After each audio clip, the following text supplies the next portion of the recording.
আর বাবা আমার নৌকো। নাকি ভুল বললাম? বাবার উপরে ভেসে আছে সংসারটা, আর মা ধীরে ধীরে বায় বলে কি বাবার পকেট কেটে পয়সা কে রাখে? মা রাখে। বাবা যখন অসুবিধায় পড়ে যায় মাই পয়সাটা বের করে দেয়। না ভুল বললাম? এটাই আমাদের জানতে হবে। নিতাই গৌর হরি বল। এইবারে সেই বাঁকুড়া জেলায় এক জমিদার এবং জমিদার গিন্নি মা একটি কন্যাকে জন্ম দিয়ে চিরতরের মতো হারিয়ে গিয়েছিল। ছেলে হলে তবু লোকে নয় নেওয়া নয় করে, মেয়ে হয়েছে সকলে ঘৃণা। সকলে যখন শ্মশানে গিন্নিমার গিন্নি মহারাজকে নিয়ে যখন জ্বালানি করতে আসলেন, চিতায় তুলতে আসলেন, আর ওদিকে একটা জেলে মানুষ বাস করেছিলেন, নাম তার ধীরেন, আর স্ত্রীর নাম দয়াময়ী। তাদের কোনো সন্তান সন্ততি ছিল না বলে গ্রামের মানুষ তাকে নিপুত্রী বলে গালিগালাজ করত। এই একটা ব্যথা।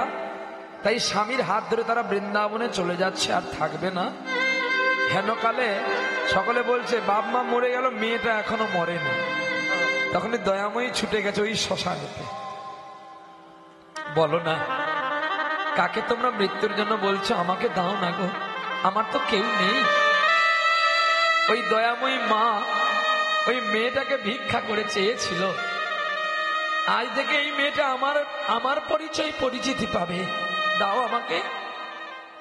মা মেয়েটাকে ভিক্ষা করে এই শ্মশানে তার নাম রেখেছিল। আজ থেকে তোর নাম দিলাম আমি সাধনা।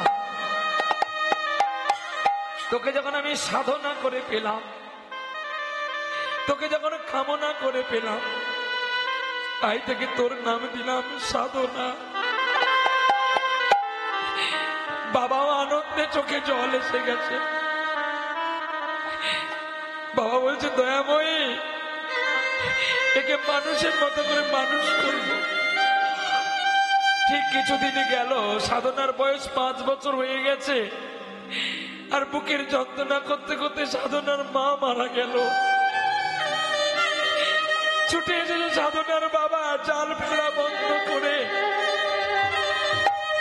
এসে কোলে নিয়েছে সাধনার মাকে, আর বলছে বা বলা মনরে আরে কেন ভোলা মনরে, আরে কেন মিছে খেলা।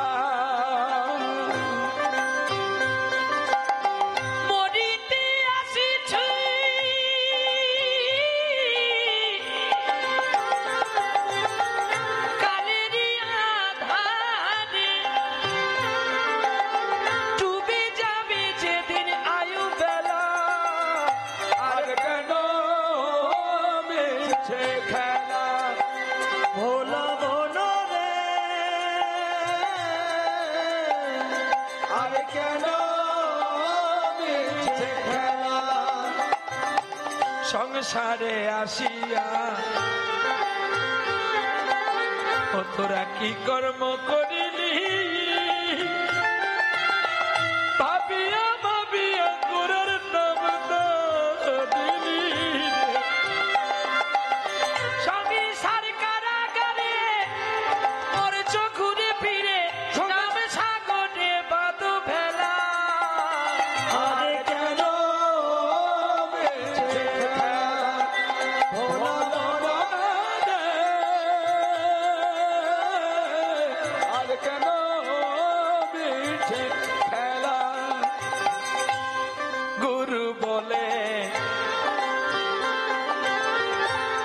শোনো অন্তরে ভক্তি করে নয়ন চলে ডাকলে গোবিন্দ আসিতে পারে। সারাটা জীবন আমার করিয়া কাটালি নাম সাগরে বাঁধো ভেলা। আরে কেন মিছে খেলা ভোলা কেন মিছে খেলা।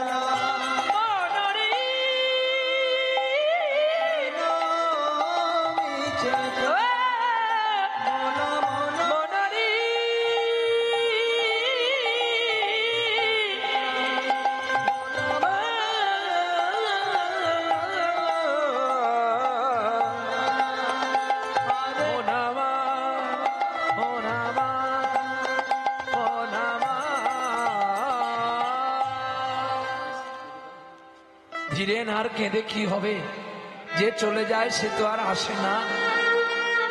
কন্যাকে কোলে নিয়েছে ধীরেন, ছোট্ট কন্যা মা মা বলে কাঁদছে। যার হারিয়ে যায় সেই বোঝে ব্যথা, যার হারায় না সে বুঝতে পারে না। সমাগত কৃষ্ণ অনুরাগী গৌর ভগবত ভক্তবৃন্দের কাছে বিশেষভাবে অনুরোধ, একটি সভা করতে গেলে, একটা অনুষ্ঠান করতে গেলে অনেক কিছুর প্রয়োজন হয়।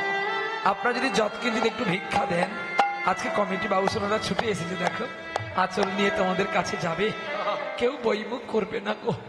কৃষ্ণ স্বয়ং যদি তোমাদের জন্য ভিক্ষা করতে পারে, আজকে নিমাই চাঁদের জন্মদিনে তোমরা যদি কেউ 16 আনাও দান করো, তোমাদের তোলা থাকবে। নিতাই গৌর হরি বল, হরি বল।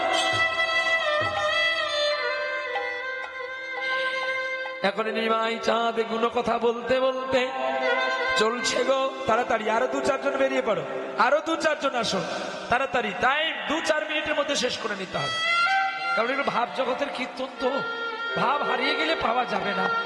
পয়সা দিয়ে ডাবের জল পাওয়া যাবে, গঙ্গা পাওয়া যাবে, কিন্তু চোখের জল বড় কঠিনতম। আপনারা দেখবেন কীর্তন তাকে বলে যদি রসে গল্লা না ডুবে থাকে, গল্লার যেমন স্বাদ পাওয়া যায় না, কীর্তন গাইতে গাইতে কীর্তনে না রসে ডুবে, ভক্ত যদি রসে আপ্লুত না হয়, কীর্তনে গোবিন্দ আসে না। নিতাই গৌর হরি বল, হরি বল, হরি বল। বলেছে তো শ্লোকে, বলেছে না হং তৃষ্ণামি বৈকুণ্ঠে যোগিনা নচ মদ ভক্তা যত্র গায়ন্তি তত্র তৃষ্ণামি হে নারদম। নারদ, যেখানে আমার ভক্ত আমার গুণ কথা বলে, গুণ কীর্তন করে, আমি সব বাধা ফেলে দিয়ে সেখানে আগে ছুটে যাইনি। তাই গল্লার গামলায় যেমন রস থাকে, তেমনি আমাদের নয়ন গামলায় রস রেখে গোবিন্দের নামে উৎসর্গ করতে হবে, তবেই তো রসগোল্লাটা সুস্বাদু হবে গো। চলো নিতাই গো। দেখতে দেখতে আজকে আনন্দময় পৃথিবীতে ভগবান কৃষ্ণ দয়াময় হরিনাম গাইতে গাইতে চলছে গো। শ্মশানে বলে হরি হরি বল, বলে হরি হরি বল করতে করতে আর নিয়ে গেছি শ্মশানে, চিতায় তুলে দিয়ে আগুন লাগিয়ে দিয়েছে। হিংসা বিবাদে লোক খুবই বিদ্যে, চিতাতেই সব শেষ, চিতাতেই সব শেষ, এই তো জীবন। এই জীবনটা পুড়ে ছাই হয়ে যাবে, কিন্তু ছাইটার মানুষ হবে হবে না। চলো, এই বলে দাঁড়িয়ে দাঁড়িয়ে কাঁদছে গো। পিঞ্জর খুলে দিয়েছি, যা কথা বলার সবই আমি বলে দিয়েছি। যারে যারে উড়ে যা, যারে যারে উড়ে যা, পিঞ্জর খুলে দিয়েছি, যা কথা বলার সবই বলে দিয়েছি। যারে যারে উড়ে যা, যারে যারে উড়ে যা। পিঞ্জর পিঞ্জর খুলে দিয়েছি, যা কথা বলার সবই বলে দিয়েছি। যারে যারে উড়ে যা, যারে যারে উড়ে যা। যারে জানিল গগন দি, যারে জানিল আকাশে দি, সোনার পাখি, সোনার পাখি লোহার খাঁচায় ধরে কি রাখা যায়। যারে যারে উড়ে যা, যারে যারে উড়ে যা। পিঞ্জর খুলে দিয়েছি, যা কথা বলার সবই বলে দিয়েছি। যারে যারে উড়ে যা, যারে যারে উড়ে যা। কতদিন থাকবি পাখি খাঁচার ভিতরে, একদিন খাঁচা ছেড়ে যাবি রে উড়ে।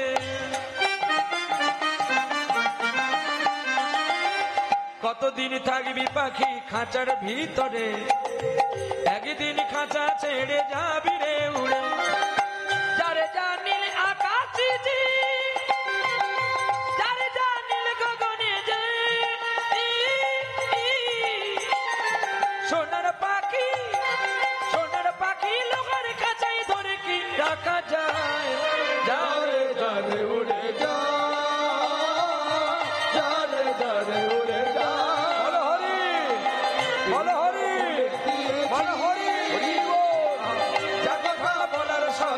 বলে দিয়েছি যারে যারে উড়ে যা, যারে যারে উড়ে যা, যারে যারে উড়ে, যারে যারে উড়ে, যারে যারে উড়ে যা।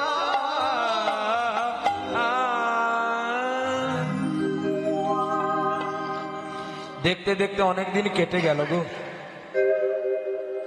সাধনা একটু একটু করে বড় হচ্ছে। সাধনা বড় হয়েছে বলে সদা সর্বদা বাবা চিন্তা করে তার মায়ের কথা, মায়ের ভাবনা। দেখো যতই হোক না কেন স্ত্রীও একটা কিন্তু যৌবনকালের বন্ধু, আর যৌবনের বন্ধু স্বামী, উভয়ের বন্ধু হয়। কিন্তু দুটো বন্ধুর মধ্যে একটা যদি হারিয়ে যায় বাকিটা জীবন তার কাটাতে অনেকটা কষ্ট হয়। যেমন নেই আমাদের কানা আড়াল প্রশ্ন, যার আছে তার যে কি কষ্টটা সে একমাত্র যার আছে, যার আশা থেকে হারিয়ে গেছে সেই একমাত্র ব্যথার যন্ত্রণাটা বুঝতে পেরেছে। তাই আজকে অন্ধকারে বসে বসে সাধনা ঘুমিয়ে গেছে, মনে পড়েছে দয়াময়ের কথা, আর ভাবছে আর কাঁদছে। কে? ধীরে তোমার সমাধি আজ ফুলে ফুলে ঢাকা, কে বলে আজ তুমি নাই, তুমি আছো মন বলে তাই।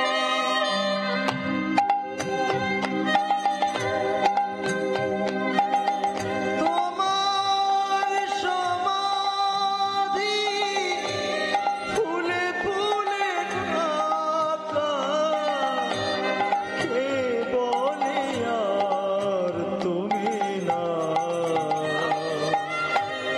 তুমি আছো মন বলে তাই, তুমি আছো মন বলে তাই। সুরের আলো খানি জাগাইলে অভিমানী, ভালোবাসার আদালতে কেন তুমি চলে গেলে, সুরে সুরে মন জুড়ে আজো কাঁদি আমি, মন বলে আজো আছো তুমি। তোমার সমাধি আজ ফুলে ফুলে ঢাকা, কে বলে আজ তুমি না, তুমি আছো মন বলে তাই, তুমি আছো মন বলে তাই, তুমি আছো মন বলে তাই। তুমি কেন কাঁদো গো মায়ের জন্য? মারে তুই জানিস না মানুষই স্বার্থপর, কেন জানিস মানুষ যে এখনই করার কথাগুলো ভুলে যায়। যেমন পৃথিবী যেমন আকাশের কোনো কথাকে মনে রাখতে পারে না, ঠিক তেমনি পৃথিবীর গান আকাশ কি মনে রাখে, পৃথিবীর গান আকাশ কি মনে রাখে। নীরব সুরের রাম ধনুকা দিগন্তে ছবি আঁকে, পৃথিবীর গান আকাশ কি মনে রাখে।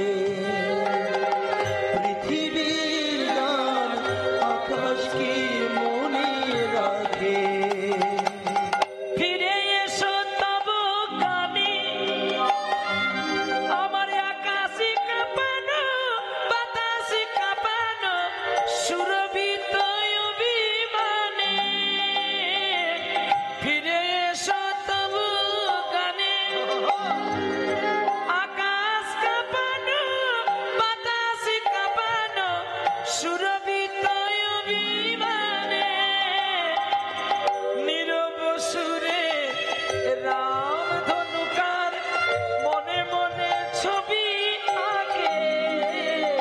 ওরে পৃথিবীর গান আকাশ কি মনে রাখে, পৃথিবীর গান আকাশ কি মনে রাখে, আমার পৃথিবীর গান আকাশ কি মনে রাখে। এই যে ধীরে সারা জীবন যদি আপনি গান করিস, তোর মেয়েকে বিয়ে দিবি কখন? বড় হয়েছে না, চল বিয়ের ব্যবস্থা করি।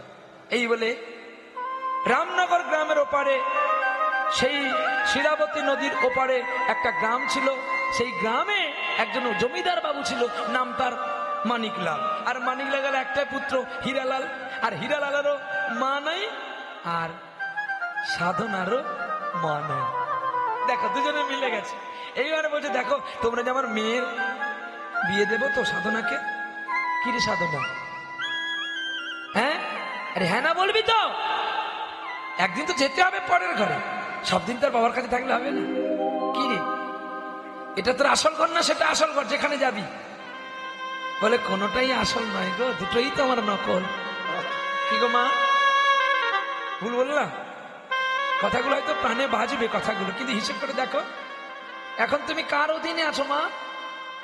বলো। স্বামীর অধীনে। আগে কার অধীনে ছিলে? পরবর্তীকালে কার অধীন হবে? তাহলে তোরাদের সরকার বাহাদুর বলছে নাকি তোরা স্বাধীন? কি গো, চেয়ারে বসে অনেক লেকচার মারা যায়, আসো না দেখি। একটা ছেলে রাতের 12টার সময় ফলতা যেতে পারবে, ঔষধ একটা মেয়ে যেতে পারবে? কংস এখনো মরেনি, রাস্তায় দাঁড়িয়েছে মদের বোতল নিয়ে। গল্প টাটকা খবর, বরফ দেবা মাছ না, এটা একদম টাটকা, গাছ থেকে তোলো আর খাও। কি মুখে সব বলা যায়, বাস্তবটা কি তাই হয়? মেয়ে যতই চাকরি করুক, তো আর স্বামী যদি পঙ্গু হয় তবুও বাবার বাড়ি গেলে কিন্তু স্বামীকে জিজ্ঞাসা করে যেতে হয়, হ্যাঁ কি না? বলে বাবা এখন আমরা জিজ্ঞাসা করি, সেটা তোমার গুলির কথা ছেড়ে দাও, কিন্তু কর্তব্য তো ঠিক না ভুল? তাহলে বাবার বাড়ি ওই গ্রামে, শ্বশুর বাড়ি ওই, তোমার বাড়ি কই গো নারী, তোমার বাড়ি কই? শিশুকালার শৈশব কাটে বাবার আশ্রয়ে, যৌবন কাটে স্বামীর কাছে।